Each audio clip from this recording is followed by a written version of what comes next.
I always thought I'd know if my wife was cheating. I figured there would be obvious signs: lipstick on a collar, secret phone calls, a sudden change in the way she dressed. Turns out real-life betrayal isn't that simple. It doesn't come with neon warning signs. It sneaks in quietly, like a slow poison, until one day you wake up and realize your entire life is a lie. And for me, that realization started with a receipt I found buried in the glove compartment of her car. It was a Thursday evening, and I had just finished replacing the brake pads on Emily's SUV. She had been complaining about a squeaking noise for weeks, but between work and everything else, I hadn't gotten around to fixing it until now. I was tired, covered in grease, and all I wanted was a beer and a shower. As I reached into the glove box to grab a rag, a small crumpled piece of paper caught my eye. At first, I wasn't even going to look at it. I almost tossed it in the trash without a second thought. But something about the way it was folded so deliberately, almost like someone had hidden it, made me pause. Unfolding it, I expected to see a grocery list or an old gas receipt, but instead, it was from a hotel. Not just any hotel, the Maplewood Inn. The name alone made my stomach drop. It wasn't one of those corporate chain hotels where people stay for work trips. It was a place known for discretion. A place where people checked in under fake names and paid in cash. The date on the receipt was from 2 nights ago. The timestamp said 9:47 p.m. My eyes scanned lower, my pulse hammering, until they landed on the detail that made my hands shake. 1 night stay, deluxe suite, 2 guests. I sat there in the driver's seat, staring at the paper like it might suddenly change, like maybe I was just reading it wrong. But the longer I looked, the clearer the truth became. Emily had been there 2 nights ago, while I was at home, making dinner and waiting for her to return from her so-called business dinner. She had been at that hotel with someone else. I forced myself to take a deep breath, trying to keep my hands steady as I folded the receipt back up and shoved it in my pocket. My mind was racing with possibilities, searching for some kind of reasonable explanation. Maybe she had booked a room for a friend. Maybe it was a mistake. But deep down I knew, people don't randomly check into the Maplewood Inn in the middle of the night unless they have something to hide. I climbed out of the car and wiped my hands on my jeans, trying to shake the sick feeling twisting in my gut. The house was quiet when I stepped inside. Emily was in the kitchen, humming softly to herself as she chopped vegetables for dinner. She looked up when she heard me, smiling like everything was perfectly normal. "Hey, babe, how'd the breaks go?" she asked, wiping her hands on a dish towel as she leaned against the counter. I swallowed hard, the weight of the receipt in my pocket feeling like 1,000 pounds. I wanted to confront her right then and there, to throw the evidence in her face and demand an explanation. But something stopped me. Maybe it was the way she smiled so easily, like she wasn't carrying a single ounce of guilt. Maybe it was the curiosity, the need to know just how far this lie went before I ripped it apart. "They're fine," I said, forcing my voice to stay steady. "Took longer than I thought, but they should be good now." She nodded, turning back to the cutting board. "That's great. Oh, by the way, I might be working late again tomorrow. The client from Tuesday wants a follow-up meeting." The words hit me like a punch to the gut. The client from Tuesday. The same night the receipt said she was at the hotel. I clenched my jaw, my nails digging into my palms as I forced myself to nod. "Yeah? Where's the meeting?" I asked, keeping my voice as casual as I could. She hesitated for half a second, just a flicker of a pause before she answered. "Same place as last time, downtown. Shouldn't be too late, but don't wait up, okay?" I nodded again, the taste of bile rising in my throat. "Yeah," I said, swallowing hard. "Okay." I watched her for a long moment, memorizing the way she moved, the way she looked me in the eye without a trace of hesitation. It was almost impressive how easily she lied. But now I knew. And tomorrow, when she thought I was at work, I was going to find out exactly who she was meeting. The next day, I left for work like I always did. Kissed Emily on the cheek, told her I'd see her later, and walked out the door like nothing had changed. But everything had. The receipt in my pocket felt like it was burning a hole straight through me, but I played my part. I had to. If I confronted her too soon, she'd lie, twist things, find a way to make me doubt myself. I needed proof, undeniable proof, before I tore everything apart. I drove past my office without stopping. There was no way I could sit at my desk, pretending to care about emails and meetings when my wife was sneaking off to God knows where.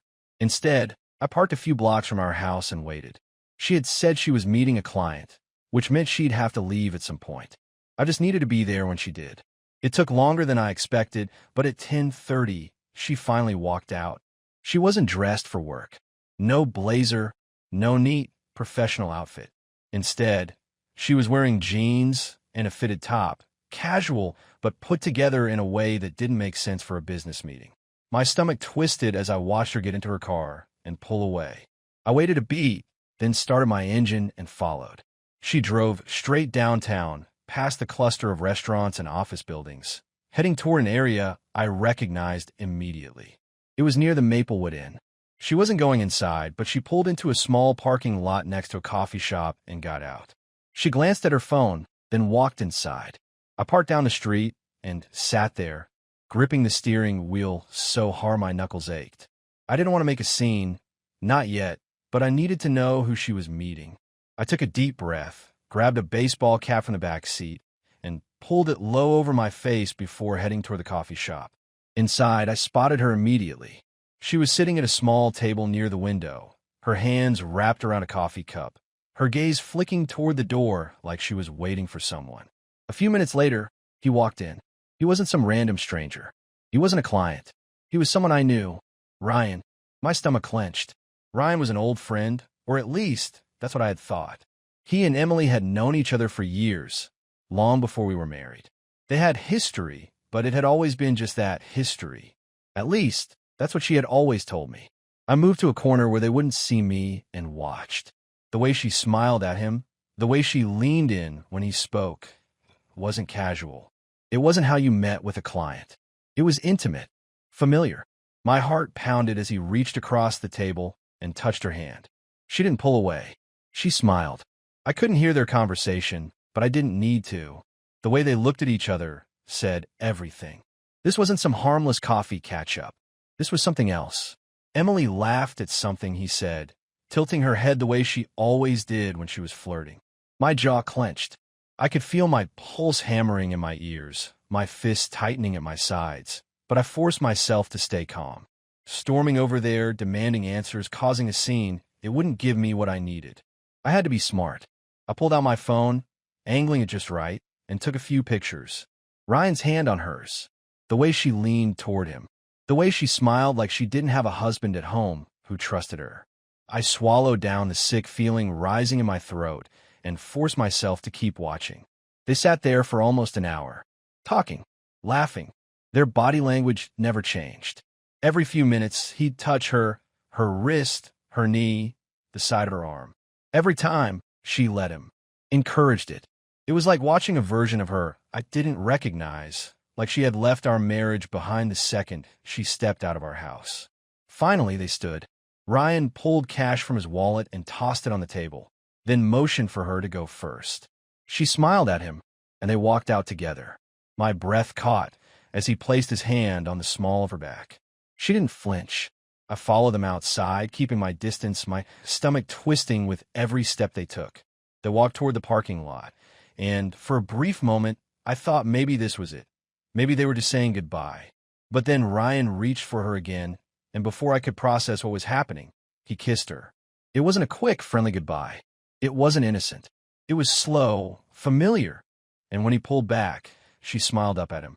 She smiled like she was happy, like she belonged to him. I forced myself to stay rooted to the spot. If I moved now, if I let my rage take over, I'd do something I couldn't take back. So instead, I just stood there, watching as my wife got into her car, still smiling, still glowing from his kiss. Watching as she drove away, back toward the life we built together, like nothing had happened. I stayed there for a long time after they left, staring at the empty parking space where she had been. My hands were shaking, my heart pounding, but I knew one thing for certain. Emily had been lying to me, and now I had proof. I sat in my car long after Emily left, gripping the steering wheel so tightly my hands started to ache. The reality of what I had just seen was sinking in, pressing down on my chest like a weight I couldn't shake off. I'd spent years believing in her, trusting her, building a life with her, and now all of it was unraveling right in front of me. I didn't need to ask any more questions or make any more excuses for her. I had seen enough. She was cheating. It wasn't a theory, it wasn't paranoia, it was a fact, and now I had to decide what to do next. Driving home felt like moving through a fog. My mind kept replaying that moment. Her smiling up at Ryan after he kissed her, the ease with which she let him touch her, the way she looked at him like he was the only person in the world. It made me sick, but more than that, it made me furious. I had wasted so much time loving someone who didn't even respect me enough to be discreet. She had been carrying on this little affair right under my nose, acting like she still loved me, like she still cared. I wasn't going to let her get away with it. When I got home, Emily was already there, standing at the stove, stirring something in a pan like it was just another normal day. She turned when she heard me come in, flashing me that same warm smile she always did, as if she hadn't just been with another man an hour ago. "Hey, you're home early," she said, wiping her hands on a dish towel before stepping closer. "Long day." I stared at her for a moment, taking in the way she moved so easily through the kitchen, like nothing was wrong, like she wasn't lying through her teeth every single day. My first instinct was to throw the pictures down in front of her, watch the fake innocence drain from her face, but I stopped myself. If I confronted her now, she'd lie. She'd spin some story, gaslight me, make me feel like I was overreacting. I wasn't ready for that yet.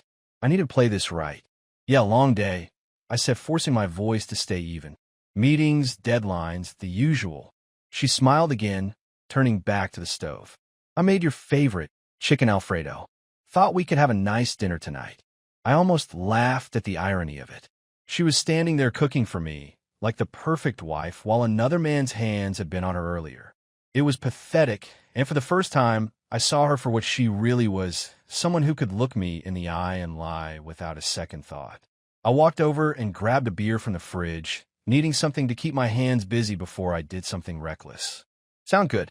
You working late again tomorrow?" There it was, just a small test to see if she'd keep up the lie. I already knew exactly where she'd been today, who she'd been with, what she had been doing. If she had any guilt at all, maybe she'd hesitate. Maybe she'd stumble. But she didn't. She didn't even flinch. "Yeah, I might have to," she said, stirring the pasta without looking at me. "The client still has a few things they want to go over, so I'll probably be out late again." My grip on the beer tightened, but I forced myself to nod. "Yeah? Where are you meeting them?" She hesitated this time, but it was barely noticeable. "Same place as today. Just easier that way." I took a slow sip of my beer, letting her words settle between us. She had no idea that I knew. No idea that her carefully built lie was already crumbling. "Got it," I said, setting the bottle down. "Well, don't work too hard." She chuckled lightly. "I'll try not to." Dinner was normal, or at least as normal as it could be when I knew my wife had spent her afternoon with another man. She laughed at my jokes, told me about her work, acted like the same Emily I had always known. And for the first time, I realized how easy it was for her to lie. It wasn't just this affair. If she could do this so effortlessly, if she could pretend to love me while sneaking off with someone else, then how many other times had she lied to me? How many other things had she hidden? By the time we finished eating, my plan was already forming. I wasn't going to be the idiot husband who found out and did nothing. If she wanted to play games, I'd play too, but I was going to win. I was going to make her regret ever thinking she could get away with this. I waited until she went upstairs to shower before pulling out my phone and scrolling through the pictures I had taken earlier. Ryan's hand on hers, the way she leaned in close, the way he kissed her like she was his. The proof was all there, solid and undeniable. I could have confronted her right then, could have thrown the pictures in her face and demanded the truth, but that wasn't enough. I needed her to feel the way I felt right now. Trapped, exposed, helpless. I pulled up Ryan's number from an old group chat we had been years ago. We weren't close anymore, but I still had it. My fingers hovered over the call button for a moment before I made my decision. It rang twice before he picked up. "Hey man, didn't expect to hear from you. What's up?" I leaned back in my chair, letting the silence stretch just long enough to make him uneasy. "Just thought I'd check in," I said finally. "You been good?" Yeah, yeah, can't complain. Work's been busy, you know how it is. I let out a slow breath, my grip tightening on the phone. Yeah, I bet. You see Emily today. There it was. Just a simple question, one he should have been able to answer easily. But he hesitated just for a second. Yeah, we grabbed coffee. Just catching up, nothing crazy. I smiled, even though he couldn't see it. He was already on edge. He knew. Maybe he didn't know that I knew, but he knew what he was doing was wrong. And now, I was going to make sure he felt every second of it. Yeah, I figured. I said, listen, we should grab a drink sometime. Catch up properly. There was another pause, and I could almost hear the wheels turning in his head. He was probably wondering why I was calling him out of nowhere, why I was suddenly so friendly. But he didn't want to seem suspicious. Yeah, sure, man. Just let me know when. I nodded to myself. Will do. Talk soon. I hung up before he could say anything else, my mind already racing with what came next. Emily thought she had control of the situation. She thought she was getting away with it. But she was wrong. I wasn't going to just let this happen. I was going to make sure that when she realized what was coming, it would already be too late. I didn't sleep that night. I lay in bed, listening to Emily's slow, even breathing beside me, thinking about every single moment we had spent together, trying to figure out when she had decided that I wasn't enough. I had spent years trusting her, loving her, and in return, she had been lying to my face without hesitation. I kept thinking about all the times she had smiled at me, kissed me, told me she loved me, and I wondered how many of those moments had been real. Had she always been like this? I had just been blind to it. Or had something changed along the way? Something that pushed her into Ryan's arms? It didn't matter. I wasn't looking for an explanation. I wasn't looking for an apology. I was looking for a way to make her feel exactly what I was feeling right now. The next morning, Emily got up before me, like she always did, moving around the room quietly as she got dressed. I could feel her glancing at me every few seconds, probably checking if I was awake, but I kept my breathing slow and even pretending to be asleep. I didn't want her to see the rage in my eyes. I wasn't ready to let her know that I knew. I wanted to control this, to make sure that when the moment came, I was the one in charge, not her. She leaned over and kissed my forehead, soft and warm, like nothing was wrong. I'll see you later, she whispered, and then she was gone. I waited until I heard the front door close before I got up. I moved through the house, my mind running through every possible scenario, every way this could play out. I already had the proof. The pictures, the receipts, the lies. Now I just had to decide how far I want to take this. I could have called a lawyer right then, set everything in motion to take her for everything she had. But that felt too easy. I didn't just want to end this. I wanted to break her. I wanted to watch the moment she realized that her little secret wasn't a secret anymore. I wanted to see the fear in her eyes when she understood that her life was about to fall apart. I picked up my phone and sent Ryan text. Hey man, let's grab that drink tonight. My treat. He replied almost instantly. Yeah, sure. Were we meeting? I smirked. He was nervous. He was probably wondering why I was suddenly being so friendly, why I wanted to see him. But he couldn't say no, not without making it obvious that something was up. 7 p.m. The bar near my office. See you then. The rest of the day felt like it moved in slow motion. I went through the motions at work, pretending like everything was normal, but my mind was somewhere else. Every time I looked at my phone, I half expected Emily to call, to confess, to beg for forgiveness. But she didn't. Of course, she didn't. She still thought she was in control. She thought she could keep balancing both lives, keep lying to my face without consequence. She had no idea that by the end of the night, everything would be different. At 7 p.m. sharp, I walked into the bar. Ryan was already there, sitting at a table in the back, nursing a beer. He looked up when he saw me, forcing a smile that didn't quite reach his eyes. Hey man, good to see you. I sat down across from him, ordered a drink, and let the silence stretch between us. I wanted him to sweat, to feel the discomfort settle in before I said a single word. He shifted in his seat, glancing around like he wanted to be anywhere but here. So, I said finally, taking a sip of my beer, how long have you been fucking my wife? His face went pale so fast I thought he might pass out. His mouth opened, then closed like he was trying to figure out if he had actually just heard what I said. What? I pulled my phone from my pocket, opened the photos, and slid it across the table. Don't play dumb. I already know. He stared at the screen, his hands trembling as he scrolled through the pictures. His jaw clenched, his breathing uneven, and for a second, I thought he might try to deny it. But then he let out a shaky breath and ran a hand through his hair. Shit, that's all you have to say? I leaned forward, my voice low and calm, but I could feel the anger boiling beneath the surface.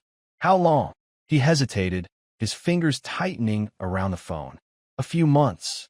I nodded slowly, already expecting the answer, but still feeling the sting of it. And you didn't think I'd find out? I didn't, he stopped, shaking his head. I didn't want this to happen, man. I laughed, but there was no humor in it, right? Because people just accidentally fuck their friend's wife. He flinched, looking down at the table. I swear, I never meant to hurt you. I stared at him, wondering how he could sit there and say that to me with a straight face. You think that makes a difference? He didn't answer. He just sat there, his hands gripping the edge of the table like he was holding on for dear life. I took another sip of my beer, letting the silence drag on. She doesn't know that I know, I said finally. Ryan looked up, confused. Then why? Because I want you to be the one to tell her. I leaned in, lowering my voice. You're going to call her, right now, and tell her it's over. You're going to tell her that I know everything. And then you're going to disappear from her life. Forever. His eyes widened. Tom, man, you don't have a choice. I pulled out my phone again, scrolling to another folder, then turned the screen toward him. This time, it wasn't just pictures. It was screenshots of messages, proof that I had dug through every corner of their little affair. If you don't, I send all of this to your boss, your family, everyone you know. His face drained of color, and I knew I had him. He swallowed hard, nodding slowly as he reached for his phone with shaking hands. Okay. I watched as he dialed, listened as he waited for her to pick up.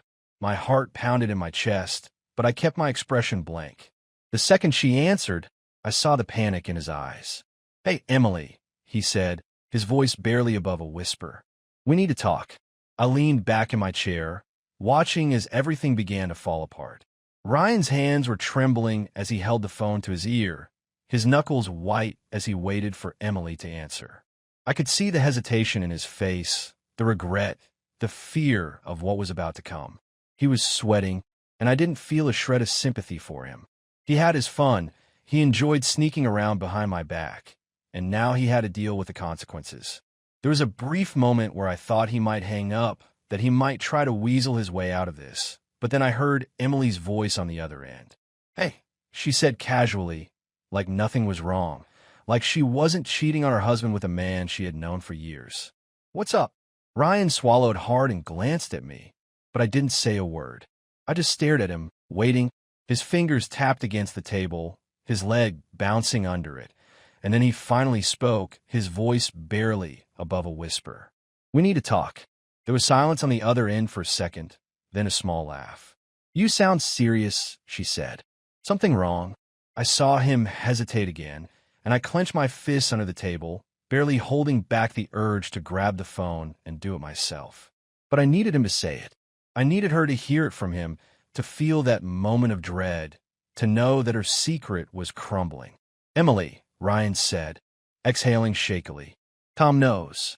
The silence this time stretched longer, and I wished I could see her face in that moment, see the exact second she realized she had been caught.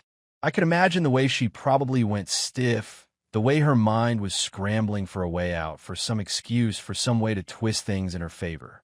What? Her voice was quieter now, guarded, laced with something that almost sounded like panic. What do you mean he knows?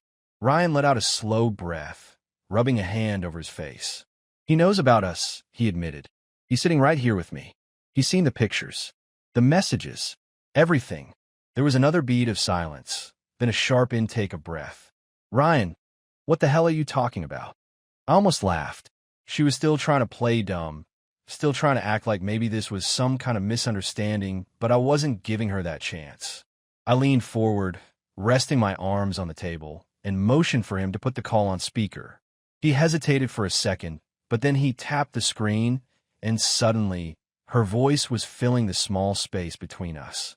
Ryan, are you joking right now? Is this some kind of messed up prank? I didn't wait for him to answer. I picked up my own phone, scrolled to the photos, and sent them straight to her. Check your phone, I said, my voice steady, calm, controlled. There was a pause, then the sound of a notification pinging through the line. A few seconds passed, and then I heard her breath hitch. Tom. Her voice was barely a whisper now, all the confidence drained from it. Save it. I cut in before she could even begin to spit out whatever excuse she was scrambling to come up with. Don't even try to lie your way out of this. I know everything. The hotel, the coffee shop, the months of sneaking around. I know. Tom, please, let's just... No. I snapped, my patience gone. You don't get to please me. You don't get to beg now that you're caught. I don't want to hear a single excuse come out of your mouth. She was silent, and I could almost hear her struggling to find the right words. But there was nothing she could say that would change what she had done. Ryan shifted uncomfortably in his seat, still gripping his phone like it might explode in his hands. Shut up, I said sharply, cutting him off without even looking at him. You had your turn. Now, Emily's going to listen. She exhaled shakily on the other end. Tom, I didn't. Yes, you did, I said, my voice hard. You lied. You cheated. You made me look like a fool while you snuck around behind my back. Do you even feel guilty? Or were you just hoping you'd never get caught? Of course, I feel guilty, she said, her voice breaking slightly. It wasn't supposed to happen like this. I didn't plan. But you let it happen, I interrupted, again and again. And then you looked me in the eye every single day and acted like you still loved me. She inhaled sharply. I do love you. I laughed then, cold and bitter. Love? That's rich. Tell me, was it love when you checked into a hotel with him? Was it love when you let him put his hands on you? Was it love when you lied to my face about where you were going? I never wanted to hurt you. Yeah? Well, congratulations. You did. Silence. I leaned back in my seat, exhaling slowly, letting my words settle between us. My hands were steady, my voice even, but inside I was burning. You're going to pack your things and get out of my house, I said finally. You're not going to try to explain. You're not going to try to fix this. You made your choice, and now you have to live with it. Tom, can we? No, I said, cutting her off before she could finish. I'm done listening to you. Get your things and be gone before I get home. There was a long pause, then a choked breath. I never wanted this. I didn't say anything. I just reached over, grabbed Ryan's phone, and ended the call. He sat there, staring at the screen, his face pale and drawn. What now? He asked quietly. I looked at him, disgust clear in my expression. Now, I said, now, you stay the hell away from me, from her, from my life. You don't text her, you don't call her, you don't try to fix anything. You disappear. Ryan swallowed hard and nodded, not even trying to argue. He knew he had already lost. I stood up, tossing a few bills on the table for my drink, then turned to leave without another word. I didn't need to see his face anymore. I didn't need to hear another excuse. I had gotten what I came for. By the time I stepped outside, the cold night air hit me, but I barely felt it. I pulled out my phone, scrolled to Emily's contact, and deleted it. Then I kept walking, already picturing the empty house waiting for me. I had done what I needed to do. Now it was time to move on. When I got home, the house was dark. I stood in the doorway for a moment, listening, but there was nothing. No sound of the TV, no soft footsteps from upstairs, no faint hum of Emily moving around the kitchen. Just silence. I stepped inside and flicked on the light, scanning the room. Everything looked the same, but there was something off about it. The air felt different, heavier somehow. I walked toward the staircase, my footsteps echoing in the stillness. I didn't know what I expected, maybe to find her sitting there, waiting for me with some last desperate plea, but she wasn't. The bedroom door was open, and when I stepped inside, I saw the half-empty closet.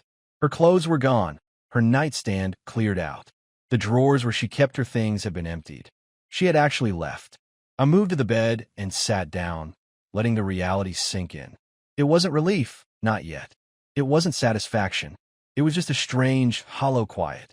I reached into my pocket and pulled out my phone, scrolling through the contacts until I reached her name. It felt like an instinct, like muscle memory, but I didn't call. I just stared at the screen for a moment before pressing delete. Her number, her messages, everything. Gone. It was a small thing, but it felt like a step forward. I glanced around the room, at the bed we had shared, the framed photos still sitting on the dresser, the remnants of a life that had fallen apart in a single night. I could throw them away, I could tear them down, but not yet. Not until I was sure I wouldn't regret it later. For now, I just needed space to breathe. I leaned back against the pillows, staring at the ceiling, waiting for sleep that I knew wouldn't come. The next morning, I woke up to an empty house. No coffee brewing downstairs, no movement from the other room. Just me. I got out of bed, got dressed, and went to work like it was any other day. Maybe it was. Maybe that was how this worked. You just kept moving until it didn't hurt anymore. Around noon, my phone buzzed with a message. I expected it to be Emily, some last attempt to explain herself, but it wasn't. It was from her sister, Claire. "Hey, I know it's not my place, but I wanted to check on you. Are you okay?" I stared at the message for a minute before typing a response. "I'm fine." A few seconds later, another message popped up. She told me what happened. I don't even know what to say. I had no idea. If I did, I swear I would have told you. I believed her. Claire wasn't like Emily. She wasn't the type to cover for something like this. If she had known, she would have warned me. "It doesn't matter now," I replied. "She's gone. It's done." There was a pause, then another message. "I know, but still, you didn't deserve that. I just wanted you to know I'm here if you need anything." I didn't know what to say to that. I wasn't used to people checking in on me. I had spent so much time dealing with this on my own that it felt strange to have someone else acknowledge it. After a minute, I just typed back, "Thanks." I put my phone down and tried to focus on work, but it was pointless. My mind kept circling back to the same thing, over and over. The way Emily had lied to me so easily, the way she had walked out without a fight, the way she had let this happen without a second thought. Had she ever really loved me? Had it all just been an act? I would never get those answers, and maybe that was for the best. By the time I got home, the emptiness of the house wasn't as jarring as it had been the night before. It still felt strange, but not unbearable. I went to the kitchen, grabbed a beer from the fridge, and sat at the table, staring at nothing in particular. I could feel the exhaustion setting in, the weight of everything finally catching up to me. Then another message. "Can I call you?" Claire again. I hesitated, then typed back, "Yeah." A few seconds later, my phone rang. I answered, holding it to my ear without saying anything. "Hey," she said softly. "Hey," she sighed. "I don't want to bother you. I don't know. I felt like I needed to talk to you. I'm still trying to wrap my head around all of this. You and me both," I muttered, taking a sip of my beer. "I just don't get it," she said, frustration creeping into her voice. "Emily always told me how much she loved you, how good you were to her. I don't understand how she could do this." I let out a dry laugh. "Neither do I." There was a pause, and then, quieter, "Are you really okay?" I didn't answer right away. "I don't know," I admitted finally. "I think I will be, just not yet." "That's fair," she said softly. "I just wanted you to know you're not alone in this." I didn't know how to respond to that. I wasn't used to people worrying about me, checking in on me. It felt strange, but not in a bad way. "Thanks, Claire." "Of course." She hesitated. "Are you going to be okay tonight?" I nodded, even though she couldn't see me. "Yeah, I'll be fine. If you need anything, just call me, okay?" "I will," I said, even though I wasn't sure if I meant it. We said goodnight, and I hung up, staring at the phone in my hand. Maybe this was what moving on looked like. Not some dramatic, life-changing moment, but small steps. Conversations. People showing up in ways you didn't expect. I set my phone down, finished my beer, and went upstairs. The bed felt different, but it wasn't as unbearable as I thought it would be. I lay back, closed my eyes, and, for the first time in days, I felt like I might actually get some sleep. Maybe this wasn't the ending I had wanted, but it was the one I got. And maybe, just maybe, it was the beginning of something else.